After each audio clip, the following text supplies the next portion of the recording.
Hare Krishna, welcome everyone to today's Srimad Bhagavatm class. Before we start our class, let's do a simple Mangala Charana. Om Namo Bhagavate Vasudevaya. Om Namo Bhagavate Vasudevaya. Om Namo Bhagavate Vasudevaya. Narayana Namaskrityam Naram Chaim Narotamam Deving Saraswating Vyasam Tato Jayamudirayat Nasta Presha Vadareshu Nityam Bhagavata Sevaya Bhagavate Uttama Sloke Bhaktir Bhavadi Naistikihi Om Jnana Timirandasya Jnana Jnana Salakaya Chaksuranmritanyana Tasmai Sri Guruve Namaha Nama Om Vishnu Vidaya Krishna Prasthaya Putale Srimate Japataka Swami Iti Namne Nama Acharya Pidayani Tai Kripa Pidayani Gora Kadadam Dai Nirigram Tarni Jai Sri Krishna Chaitanya Prabhu Nityananda Sri Advaita Gadadhar Sri Vasadi Gaura Bhakta Vrinda Hare Krishna Krishna Krishna Hare Hare Hare Rama Rama Rama Hare Hare. Welcome everyone to today's Srimad Bhagavatam class. Today we are reading from Srimad Bhagavatam, Canto 12, chapter number 4. Chapter entitled The Four Categories of Universal Annihilation.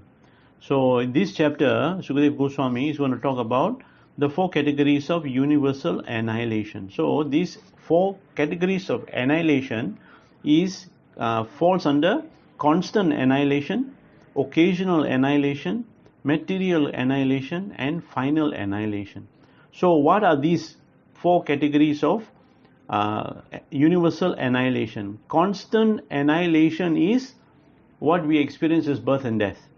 We see birth and death happening all around us all the time. That is constant annihilation. Occasional annihilation is referring to the time when Lord Brahma goes to sleep.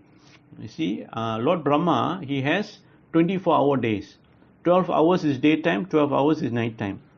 When Lord Brahma's 12 hours daytime, that is when we have this cosmic manifestation of this material universe. You know, everything is happening. There's planets, there's living entities, there's transmigration, birth, death, old age, disease happening.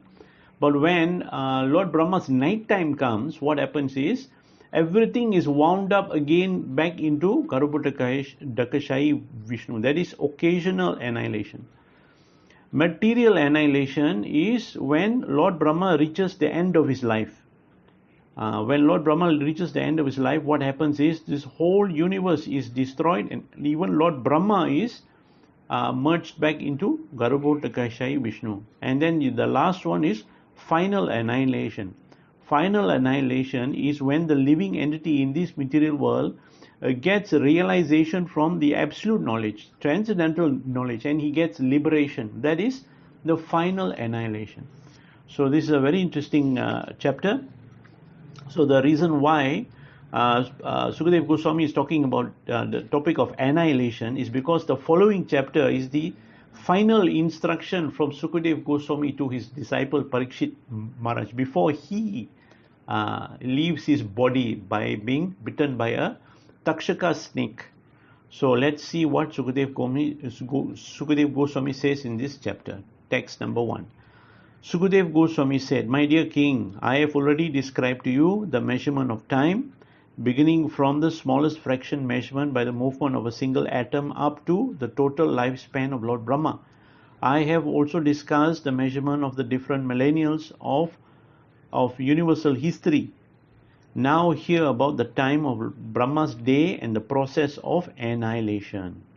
So here in the text it is mentioned that he talks about describe the measurement of time beginning from the smallest fraction measurement by the movement of a single atom to the total lifespan of Lord Brahma. So this discussion happened in Canto number 5. Very, very interesting, very mathematical. For those who are inclined in mathematics, please read Canto number 5. It's most interesting chapter. Text number 2. 1,000 cycles of 4 yugas, 1,000 cycles of 4 ages constitute a single day of Brahma, known as a kalpa. In that period, O king, 14 Manus come and go. So here Sukadeva Goswami is beginning to explain about the concept of time for Lord Brahma. As you go higher in this universe, the concept of time is different from what we can experience here on earth. So So it's described here, one kalpa consists of 4 ages. 4 ages here referring to Satya Yuga, Treta Yuga, Dwapara Yuga and Kali Yuga. So these 4 ages, all of them you add up, you'll get 4,320,000 years. So you take this 4,320,000 years, you times it by 1,000, you'll get 4,320,000,000 years. That length of time on earth is equivalent to Lord Brahma's half day, 12 hours. So in that 12 hours, in this universe, there will be 14 Manus who will come and go. Manus are those living entities that are put in charge of the general management of this universe. In that Lord Brahma's half day, 14 Manus will be born and they will die. Well, for us we say die lah, but in actuality, these personalities all they move on. They transmigrate to another body. So 14 Manus. Text number 3. After one day of Brahma, annihilation occurs during his night, which is of the same duration. At that time, all the 3 planetary systems are subject to destruction. So here, Lord Sukadeva Goswami is explaining that Lord Brahma's daytime is when everything is happening in this universe. There are living entities, there's planets, there's devas and there's asuras, there's fighting going on between them, and on earth there will be human beings, they'll be fighting with one another endlessly in the mode of ignorance, like that.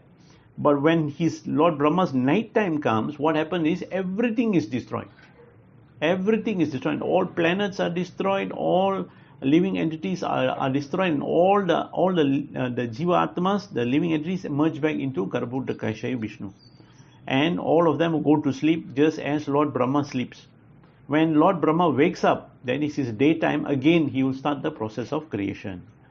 Text number 4. This is called naimittika, or occasional annihilation, during which the original creator Lord Narayana lies down upon the bed of Anantasesa and absorbs the entire universe within himself while Lord Brahma sleeps. Text number 5. When the 2 halves of lifetime of Lord Brahma, the most elevated created beings, are complete, the 7 basic elements of creation are annihilated. So here Sukadeva Goswami is explaining in more detail, this process of creation is involving the energies of the Lord Narayana going into action. So this energy consists of what they call the 3 modes of material nature, the pradhan, the active material nature, and all the what they call the 8 elements: earth, water, fire, air, ether, mind, intelligence, and false ego. All of them, they go into action. So now Sukadeva Goswami is saying that when annihilation happens, when all these elements merge back into Garbhodakashaya Vishnu, all these elements, they will reverse back. They will act in reverse mode. We will hear more about it as we go along. Text number 6. O King, upon the annihilation of the material elements, the universal egg comprising the elemental amalgamation of creation is confronted with destruction. So interesting here, it says that the universe is in the shape of an egg. We will say in Sanskrit Brahmanda. Brahm means the universe and Anda means egg. In Sanskrit means Anda means egg. So the shape of this universe is informed here in Srimad Bhagavatm. Even our great scientists, they don't know this. They're not that advanced until they know what is the shape of this universe. So it says in the shape of an egg. So in the purport, it is described that it is significant that Sukadeva Goswami, the spiritual master of King Parikshit, is broadly discussing cosmic annihilation just before the death of his disciple. By attentively hearing the story of the universal destruction, one can easily understand one's personal departure from this temporary world to be an insignificant incident within the gigantic scope of the total material manifestation.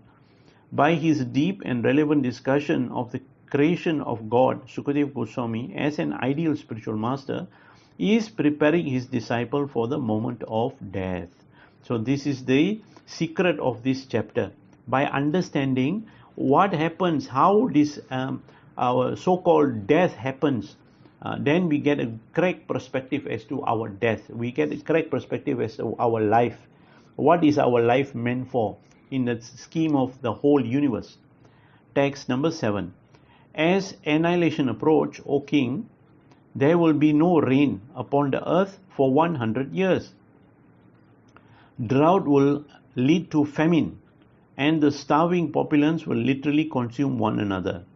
The inhabitants of earth, bewildered by the force of time, will gradually be destroyed. So, as the end of time of either Lord Brahma going to sleep or the end of his life approaches, what happens is the sun will shine so brightly and so much heat for 100 years that it will cause everything to be dismantled. Human beings will be so much in anxiety that they will kill each other off. The inhabitants of earth, bewildered by the force of time, will gradually be destroyed. Text number 8.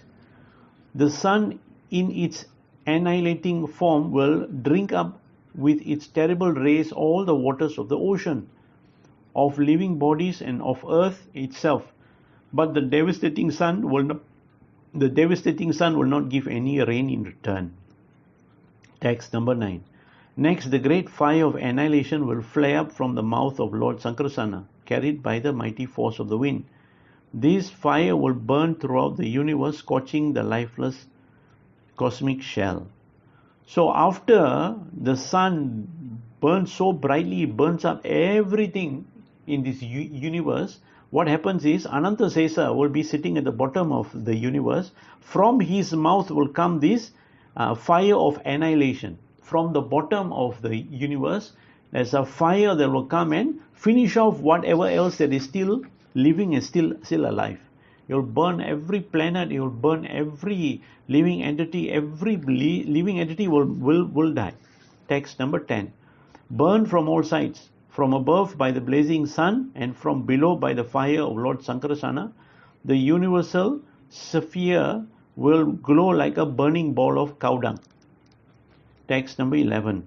A great and terrible wind of destruction will begin to blow from more than 100 years, and the sky covered with dust will turn grey. Text number 12. After that, O king, groups of multicolored clouds will gather, roaring terribly with thunder, and will pour down flood of rain for 100 years.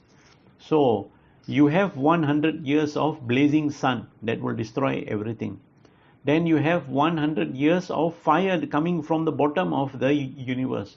And then you'll have another 100 years of inundation of the whole universe by the causal ocean. From the bottom of the universe, there is an ocean. This ocean will fill up this whole universe with water, and you will drown everyone. Text number 13. At that time, the shell of the universe will fill up with water, forming a single cosmic ocean. Text number 14. As the entire universe is flooded, the water will rob the earth of its unique quality of fragrance, and the element earth, deprived of its distinguishing quality, will be dissolved. So here Sukadeva Goswami is starting to describe how the creative energy is working in reverse to wind up back into the body of Garbhodakashayi Vishnu. So the purport, it gives some idea here. As clearly explained throughout Srimad Bhagavatam, the first element, sky, possesses the unique quality of sound. As creation expands, the second element, air, comes into being, and it possesses sound and touch. The third element, fire, possesses sound, touch and form. And the fourth element, water, possesses sound, touch, form and flavor. The earth possessed sound, touch, form, flavor and aroma. As each element loses its unique distinguishing quality, it naturally becomes indistinguishable from the more subtle elements and is thus effectively dissolved as a unique entity. Text number 15 to 19. So here is more description on the reversal of this creative process. The element fire then seizes the taste from the element water, which, deprived of its unique quality taste, merges into fire. Air seizes the form inherent in fire, and then fire, deprived of form, merges into water, into air. The element ether seizes the quality of air, namely touch, and then air enters into ether. Then, O king, false ego, in ignorance seizes sound, the quality of ether, after which ether merges into false ego. False ego in the mode of passion takes hold of the senses, and false ego in the mode of goodness absorbs the demigods. Then the total Mahatattva seizes false ego along with its various functions, and that Mahat is seized by the three basic modes of nature: goodness, passion, and ignorance. My dear King Parikshit, these modes are further overtaken by the original unmanifested form of nature, impelled by time. That unmanifested nature is not subject to the 6 kinds of transformation caused by the influence of time.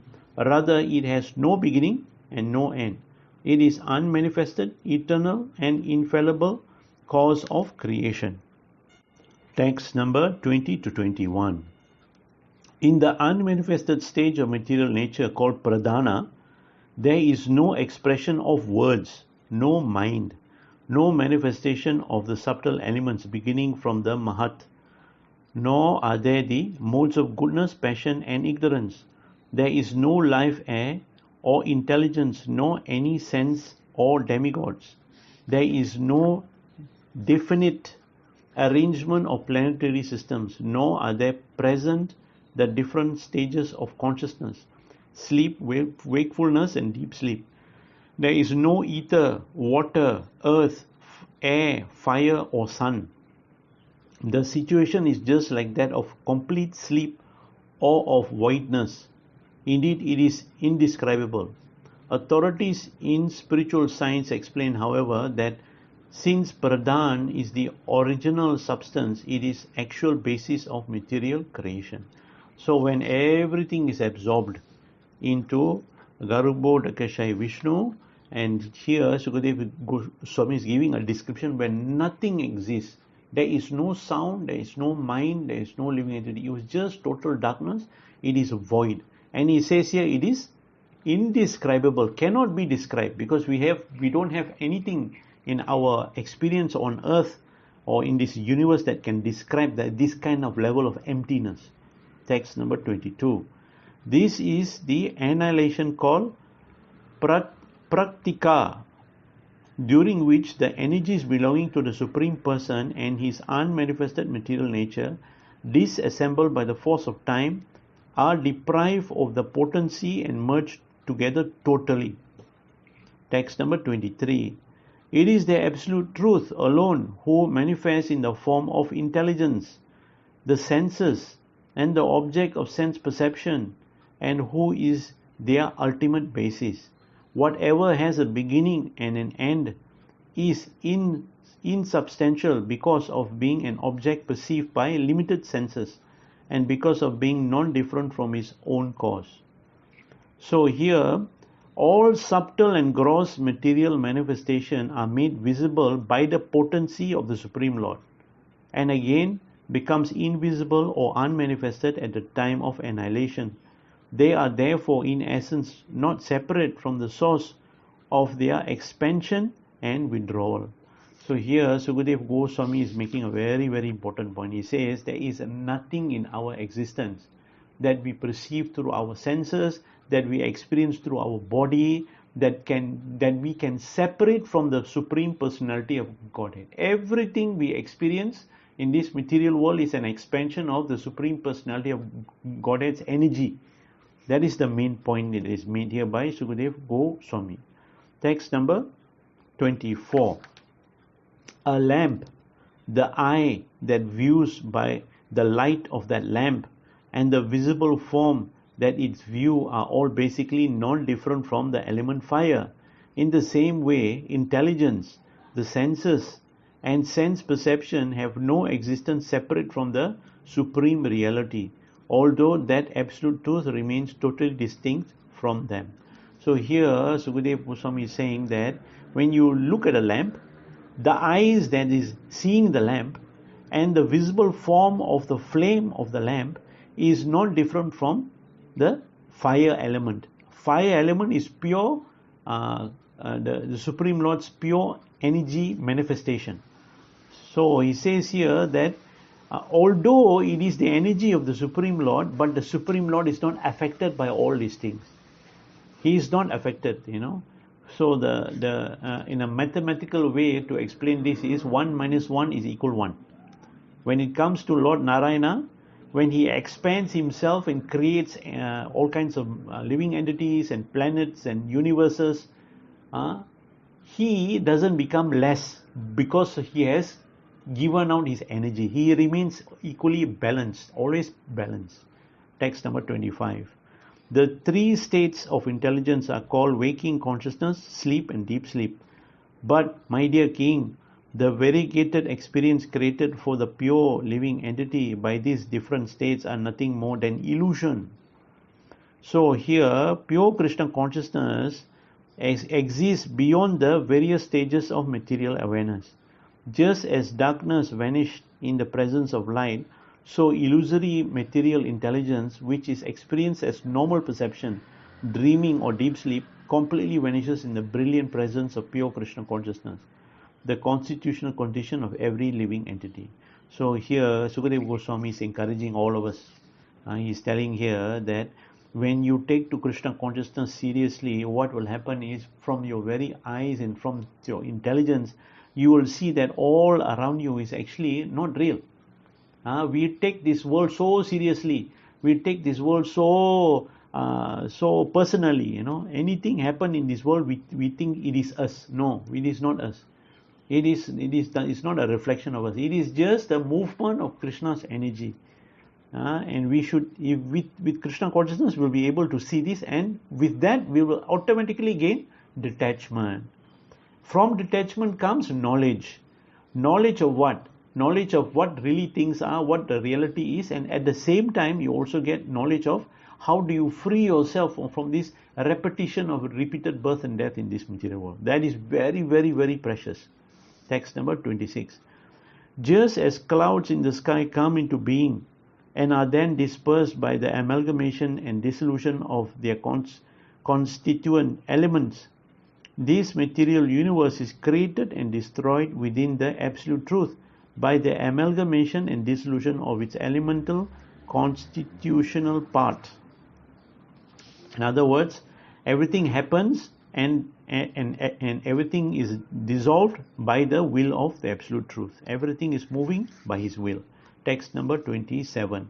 My dear king, it is stated in the Vedanta Sutra that the ingredient cause that constitute any manifested product in this universe can be perceived as a partial reality, just as the threads that make up a cloth can be perceived separately from their product. Text number 28. Anything experienced in terms of general cause and specific effect must be an illusion. Why? Because such cause and effect exist only relative to each other. Indeed, whatever has a beginning and an end is unreal. So, the nature of material cause cannot be perceived without perception of the effect. For example, the burning nature of fire cannot be perceived without observing the effect of fire, such as burning objects or ashes. Similarly, the saturating quality of water cannot be understood without observing the effect, a saturated cloth or paper. The organizational power of a man cannot be understood without observing the effect of his dynamic work, namely a solid institution. In this way, not only do effects depend upon their cause, but the perception of the cause also depends upon the observation of the effect. Thus, both are defined relatively and have a beginning and an end. The conclusion is that all such material cause and effect are essentially temporary and relative, and consequently illusory. The Supreme Personality of Godhead, although the cause of all causes, has no beginning or end. Therefore, he is neither material nor illusory. Lord Krishna's opulence and potencies are absolute reality.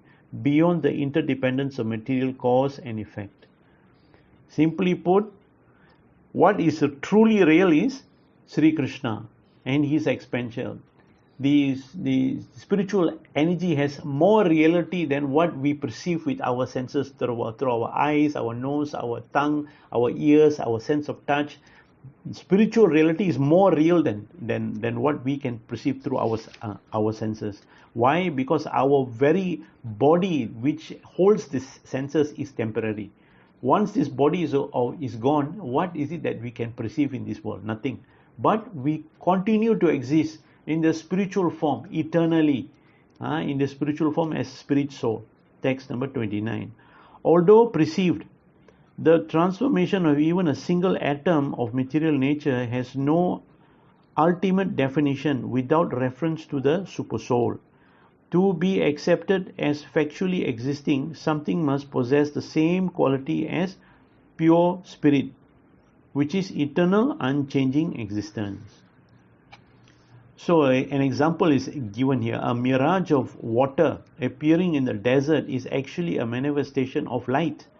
The false appearance of water in a specific transformation of light.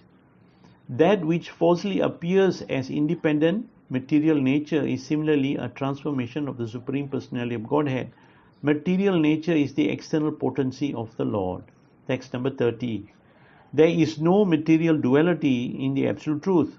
The duality is perceived by an ignorant person is like the difference between the sky contained in an empty pot and the sky outside the pot, or the difference between the reflection of the sun in water and the sun itself in the sky, or the difference between the vital air within one's living body and that within one's body. So here Sukadeva Goswami is making the point that the absolute world, there is no dualities. Dualities means everything that appears as two: hot, cold, happy, sad, what do you call, black and white, like that too. Absolute reality is absolute. It is constantly, always in blissful. Text number 31. According to their different purposes, men utilize gold in various ways. The gold is therefore perceived in various forms. In the same way, the Supreme Personality of Godhead, who is inaccessible to material senses, is described in various terms, both ordinary and Vedic, by different types of men. So here is another analogy. Here is given that gold. Gold is the basic element metal that is produced from earth. So this gold can be transformed into necklace, can be transformed into earrings, can be transformed into rings, can be transformed into nose rings, can be transformed into spoon, into plate, like that. So this basic element is gold. But we call it by different names, but because it manifests in different forms. So Sukadeva Goswami is explaining here that the Supreme Personality of Godhead, when he expands his energy transforms into different forms, like water, like wood, like stone, like fire. So all this is the raw material is the Supreme Lord's energy. Text number 32. Although a cloud is a product of the sun and is also made visible by the sun, it nevertheless creates darkness from the viewing eye, which is another partial expansion of the sun. Similarly, material false ego, a partial product of absolute truth made visible by the absolute truth, obstructs the individual soul, another partial expansion of the absolute truth, from realizing the absolute truth. So here, this mention here is false ego. So this false ego exists simply because the living entity desires to enjoy this material world. So this false ego also is another expansion of the energy of the Supreme Personality of Godhead. So when this false ego is present in the consciousness of the living entity is blocked from seeing the absolute truth, just like the cloud that blocks the sun from shining its ray down on earth. It is blocking. Text number 33. When the cloud originally produced from the sun is torn apart, the eyes can see the actual form of the sun. Similarly, when the spirit soul destroys his material covering of false ego by inquiring into the transcendental signs, he regains his original spiritual awareness. So just as the sun can burn away the cloud that prevents one from seeing it, the Supreme Lord, and He alone, can remove the false ego that prevents one from seeing Him. There are some creatures, however, like owls, who are averse to seeing the sun. In the same way, those who are not interested in spiritual knowledge will never perceive the privilege of seeing God. Text number 34. My dear Parikshit, when the illusory false ego that binds the soul has been cut off with the sword of discriminating knowledge, and one has developed realization of Lord Achyuta, the Supreme Soul, this is called the atyantika, or ultimate annihilation of material existence. In other words, Sukadeva Goswami is describing here liberation, mukti. Text number 35. Experts in the subtle working of nature, or subduer of the enemy, have declared that there are continuous process of creation and annihilation that all create beings beginning with Brahma constantly undergo. Text number 36. All material entities undergo transformation and are constantly and swiftly eroded by the mighty current of time. The various stages of existence that material things exhibit are the perpetual cause of their generation and annihilation. Text number 37. These stages of existence created by beginningless and endless time, the impersonal representative of the Supreme Lord, are not visible, just as the infinitesimal momentary changes of position of the planets in the sky cannot be directly seen. So here, although everyone knows that the sun is constantly moving in the sky, one cannot normally see the sun moving. Similarly, no one can directly perceive his hair or nails growing, although with the passing of time we perceive the fact of growth. Time, the potency of the Lord, is very subtle and powerful, and is an insurmountable barrier to fools who try to exploit the material creation. Very interesting here. Text number 38. In this way, the progress of time is described in terms of the four kinds of annihilation: continuous, occasional, elemental, and final. Text number 39. O best of the Kurus, I have related to you this narration of the pastimes of Lord Narayana, the creator of this world and the ultimate reservoir of all existence, presenting them to you only in brief summary. Even Lord Brahma himself would be incapable of describing them entirely. So this one, text number 40, is a very interesting verse. Please listen carefully. For a person who is suffering in the fire of countless miseries and who desire to cross the insurmountable ocean of material existence, there is no suitable boat except that of cultivating devotion to the transcendental taste for the narration of the Supreme Personality of Godhead's pastime.